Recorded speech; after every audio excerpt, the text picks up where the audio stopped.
الله تعالى وبركاته. kusoo dhawaada cashir serious in sha Allah bilaabi doono isla markaana aynu ku baran doono culumta tiknoolajiyadda ama IT-ga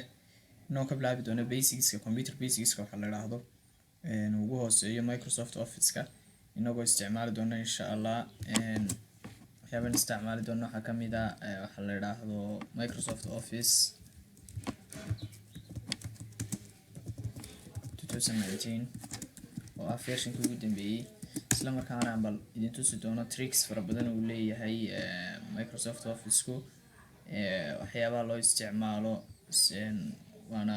muhiim aad u muhiim yahay waayo maanta dadka qoro shayga kaliya isticmaalaya Microsoft Office aad loo isticmaalo Microsoft Office 2019 wuxuu ka kooban yahay intaanan cashirkeena serious-keena bilaabin wuxuu ka kooban yahay Microsoft Office Word 2019 Microsoft Excel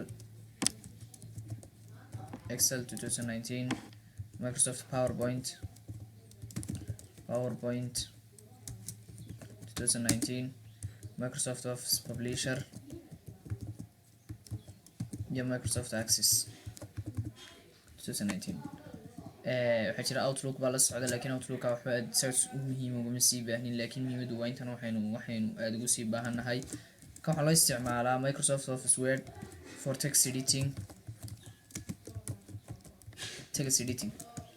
isaga wixii qoraala la sameynayo waxa la isticmaalaa Microsoft Office Word kaasaan isticmaali doonaa insha Allah wixii tagasa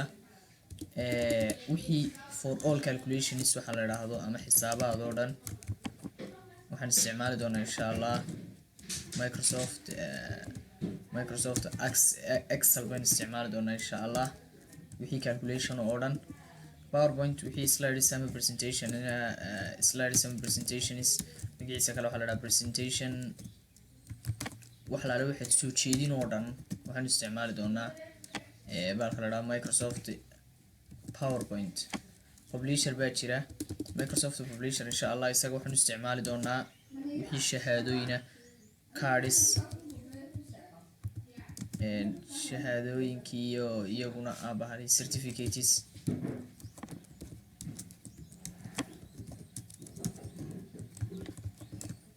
iyo wixii la mid ah isagana isticmaali doonaa insha Allah Microsoft Access baa u dambeeyay insha Allah inkastoo isweydaariyay Microsoft Access laakiin inuu isla eegi doonaa laftirkiisa wixii database ama systemyo fudud aynu isticmaali doonaa insha Allah ku sameyn doonaa nagaadho wixii database gaar u kala saari doonaa Microsoft Office sidaan idin sheegay waxa weeyaan waa sida package waa software dhameystiran isla markaana loo isticmaalo maxaa la yiraahdaa waxa loo isticmaalaa waxa la yiraahdo wixii waxa la wixii looga baahan yahay editing haday noqoto waa setup package aad gaar loogu isticmaalo shirkadda waxa iska leh Microsoft la yiraahdo setupku waa setup ka kooban productkiisii iyo setupkiisii insha Allah hadaad u baahataan linkiga waan idin soo dhigayaa xagga hoose idin yaala insha Allah meelaha laga helayo hadaba software-kan waxa loo isticmaalaa kan maanta waxaan ka bilaabi doonaa Microsoft Office Word waxa weeyaan waa loo isticmaalo text editing ama isu dubaridka wixii tagasa hadaba Microsoft Office Word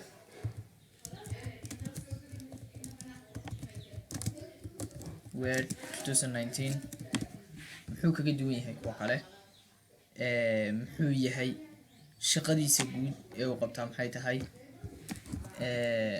unsleegi doona insha Allah Microsoft Office Word waxa loo isticmaalaa waxa la yiraahdo text editing marka la isticmaalayo waxa jira banners wuxuu leeyahay navigations ama qaybo kala duwan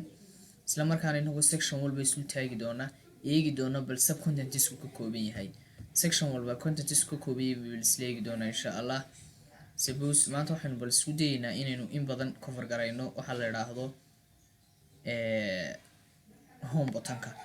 home button-ku oo qaybta horeysay qoraalkiina lagu edit gareeyo. inta badan waxaa loo isticmaalaa wixii qoraalka gudihiisa ah. Suppose halkan maanta waxaan ku qoray cashar ku saabsan Microsoft Office Word 2019. casharkaasi waxaynu kaga hadli doonaa insha allahu tacaala Microsoft Office Word 2019 home buttonkiisa maxaa loo isticmaalaa. waxaa jira halkan oo kale saad aragtaan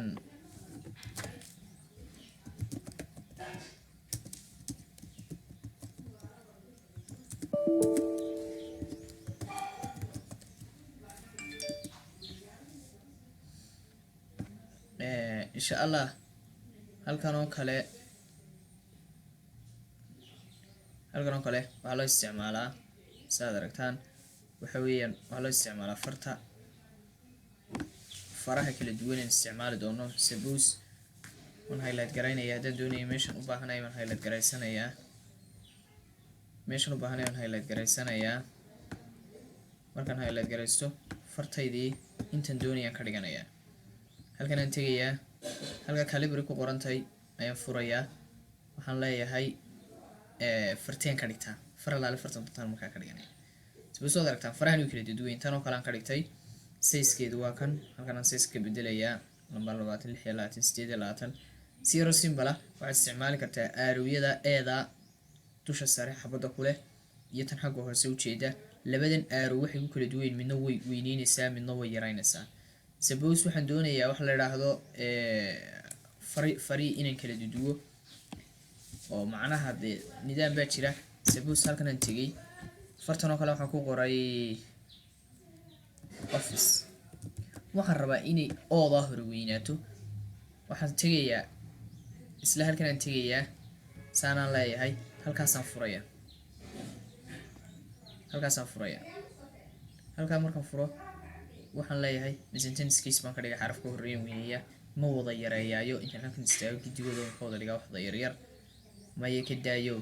abarkiis ka dhigo dhamaantooda waa weynee maya ka daa. waxaad samaysaa xabad xaraf walba ka horeeya weynee iyo xaraf walba ka horeeya yaree. marka waa hadba saan ka dhigo sentence case, uppercase, lowercase, toggle case iyo capitalize word. sentence case iyadu xarafka u horeeya bay weynaysaa. lowercase waa dhammaan way wada yaraynaysaa oo gidi waxay ka wada dhigaysaa same size uma kala yaraynayso wada small size bay ka wada dhigaysaa. uppercase baa jirta, uppercase iyadu waxay ka dhigaysaa gidi way wada waaweynaysaa, xarfaha waxay ka dhigaysaa xarfooda waaweyn. capitalize word kelmad walba xarafka u horeeya ayay weyneynaysaa. toggle case iyaduna waxay sameynaysaa toggle waa macnaha waxay yaraynaysaa xarafka u horeeya kelmad walba, inta kalena way waaweynaysaa. halkaas isticmaalka intaas waa intaas. halkan waa fartii bedbedelkeedii, tan waa size-ka farta ka dhigayso, tanna waxa weeyaan maxaa la yiraahdaa kuwan waa iyadoo tan number halka ka dooran lahayd ay tan ka sii weynaysaa kana yaraynaysaa. halkan iyadu waxa weeyaan waxa laga yaraynayaa farta waxay ku xiran tahay shape-ka fartaada. farta ma wada waaweynaya ma yareeya. tan bold waa farta e-book colorka ku badi. Suppose baashan in dooranay ba colorka markuu ku badiyay bold baan nidhi waa colorka ku badi.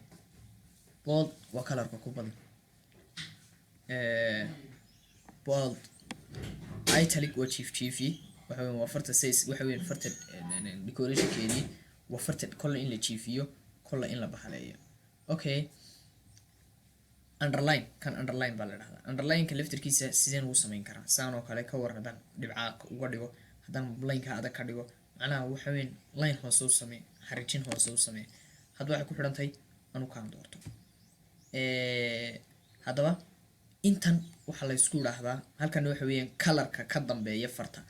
background bay fartu leedahay farta colorka ka dambeeya. Suppose huruud baan ka dhigay waa la highlight garaynaya oo highlight ka xiloorin jiray highlighting-ka ayaa isoo kaasano color ka dhig highlight garay. markan halkan taabto kale suppose tan oo kale waxay u sameynaysaa line bay farti dhex gelinaysaa oo waa calaamadin alignment kani way wada yaranaysaa waxay ka dhigaysaa wixii la odhan jiray suppose halkan aan doonayaa inaan base u sameeyo basekii bay ka dhigaysaa wax laalo wixii base suppose base 2 oo kale waata halkaas taasaa ka dhigaysaa powerka oo kale marka la doonayo inaan sameeyo power 5 taasaa la isticmaalaa farta colorkeeda laftirkeeda farta inaan color u sameeyo waa halkan aan tegaya saanaan leeyahay farta colorkeeda color halkan doonaan ka dhigaya farti colorkaasaan ka dhigtay marka halkan waxaa loo isticmaalaa waa wax allaale iyo wixii farta ku saabsan waa inta halkaa ku taalo tani waa fontkii waxa weeyaan ama font maxaa la yidhaahdaa waa farta laftirkeedii fartan doonaya inaan ku qoro kan waa font sizekii kan waxa weeyaan change casekii waa casekii farta tan bold baa la yidhaahdaa oo way marna way weyneynaysaa marna maxaa colorkay ku badinaysaa culayska marna way ka yaraynaysaa italic baa la yidhaha way jiifisaa underline baa la yidhaha lineka waxay u samaysaa xariijin hoose tan xagga dhexay ka gelisaa line tani waxay ka dhigtaa basekii base subscriptigii kana upscriptigii weeyaan waa superscript iyo subscript halkan farta shapekeedii farta maxaan ka dhigaa ciwaanadoo kale tan lagu qurxiyaa waa fartaad halkan shadow iyo inaad u samayso reflection iyo glow halkaasay maamulaysaa tan iyadu waxa weeyaan waa linekii ay u sameynaysa waxa weeyaan waxaa la dhahdaa highlightkii ka dambeeyay farta intaas waxaa la isku dhahdaa waa fontkay ka shaqeeya intan dhammaanteed fontkay ka shaqeysaa insha allahu tacaala halkaasaan kasii wadi doonaa maanta halkaasaan ku joojinaynaa haddii ilaha idhaahdo virtual paragraphka mar dhow aduu coursekan xiga waxaynu waqtigan xiga waxaynu isla eegaynaa waxa paragraphka la isku dhahdo paragraphka insha allah paragraphka iyo styleska labadaasaynu isku eegi doonaa haddii ilaha idhaahdo kadib hadba in yar baynu qaadan doonaa daba markaa maanta haddaynu kulaas kusoo sameyno Microsoft Office Word waxaynu maanta isla aragnay waxa la yidhaahdo farta Microsoft Office Word habkaad u qorto waxay ku xidhan tahay markaad farta qorto homekeena inagoo joogna waxyaabaha aynu eegayna waxaa ka mid ahaa fartiina bedbedeli karno suppose fartii noocaan doonno aynu ka dhigi karno farta sizekeedii aynu maamuli karno oo aynu intayn doonno ka dhigan karno fartii inaynu casekeedii bedeli karno oo noocay tahay ma uppercase ba ma lowercase ba aynu ka dhigi karno inagu hadba saynu doono inaynu fartii culays saari karno ka qaadi karno inaynu jiifin karno inaynu underline u sameyno inaynu line dhex marino inaynu superscript ka dhigno iyo subscript inaynu labada mid ka dhigno fartii colorkeedii inaynu bedelo colorkan doonno aynu ka dhigno intaasaynu maanta isla aragnay insha allahu tacaala kulantii dambe oo xiisa leh haddii ilaahay idhaahdo cashirkan xiga waan isla eegi doonaa laakiin ha ilaawina insha allahu tacaala subscribe si aad u hesho casharo cusub maalin walba oo update insha allahu tacaala waa cashirkii horeeyay ama serieskii horeeyay insha allah ayaan ku dhigan doono Microsoft Office inoo ka bilowna Microsoft Office Word insha allahu tacaala tallaabo aynu qaadi doonaa Excel bayn xigsiin Access bayn xigsiin PowerPoint bayn xigsiin Publisher bayn xigsiin kadib waxaynu geli doonaa courses kale insha allahu tacaala aad mahadsantiin. Assalaamu calaykum waraxmatullaahi tacaala wabarakaatuh.